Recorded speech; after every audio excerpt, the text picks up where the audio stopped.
Welcome to our information video series to stop the AM radio towers that are proposed for Point Roberts, Washington. These 5 towers will impact more than 20,000 residents of Tsawwassen, BC, Canada.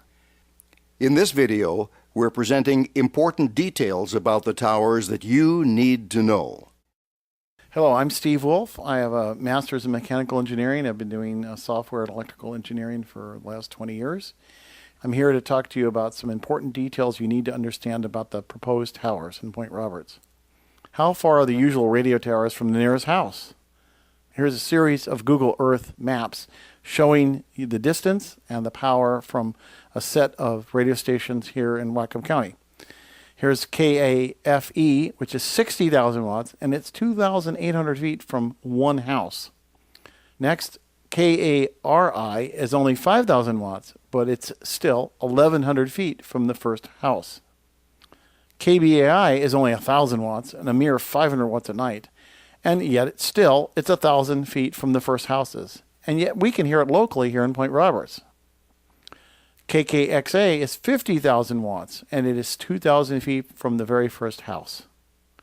KRPA Ferndale is 50,000 watts and only 10,000 watts at night, and yet it is still 1,000 feet away from the very first house. And yes, it's the very KRPI we are fighting. So over in Ferndale, it's 1,000 feet from the very first house, and there's been 15 years of complaints about this radio station. Here we are, KRPI Point Roberts is 50,000 watts and 50,000 watts at night. That's very, very bad. And yet it's only 260 feet from the very first house. Yep, 260 feet. Not good. Here's another view showing the red icons or houses, showing how close it really is. 260 feet. It's not usual at all. Here's another showing houses as we go into Canada along Roosevelt Avenue. 260 feet to the first house, 1,000 feet to that entire set of houses, and within a mile we have 23,000 residents in Tsawwassen. It's really not good. It's not usual at all. How powerful are these proposed 5 antennas really? They're pretty powerful. They're so powerful that they can be heard in Hope and Whistler. That's pretty far away. 50,000 watts, but it's all aimed northerly towards Surrey, which means that's the equivalent of 100,000 watts. The equivalent of 100,000 watts right through homes and businesses in Point Roberts, right through thousands of Tsawwassen homes and businesses. And that's not just for a few minutes a day like you might use your cell phone. That's for 24 hours a day, 7 days a week, 365 days a year, times your life. Now, these contours are the ones that are provided to the FCC in order to visualize the impact of the local population. And the engineers who produced these only produced the map that you see at the bottom, which is a small square. These contours are the so-called 1 volt per meter lines, which are required by the FCC to understand the amount of population in a certain area. The little square at the bottom is actually the original map that the KRPI's engineers produced. They just cut off Tsawwassen and BC completely. But you can see how much of this energy is going both day and night to these 2 contours well into Tsawwassen, Delta, and BC.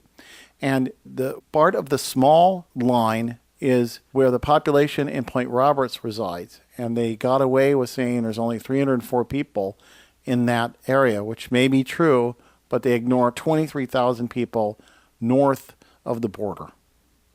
They've actually moved the proposed antennas further towards the west. And I want to illustrate exactly what that means. They've moved it farther into the woods, but they'll still be quite visible. We'll see that in the next few slides. Here's a CAD visualization of the homes, which are the small wireframes in white surrounding it. And you can see how tall the towers are compared to any of the homes. And what is it really?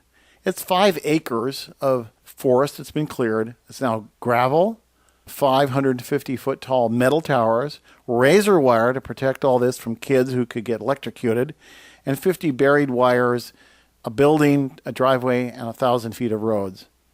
Now this last slide really puts it in perspective. The little tiny person in the bottom right, there's 2 of them, is an icon of a woman who's 5+ feet tall next to a 22-foot tall house. And those 5 antennas will just dwarf it. The KRPI's engineers say oh, the trees will completely hide it. I wonder if you really feel that way. We can stop this if we have enough money for Whatcom County Court.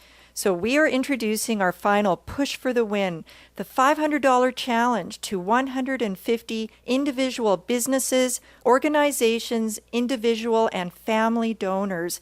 We only need 150 of you to donate $500 so that we can meet our legal fund need of $75,000.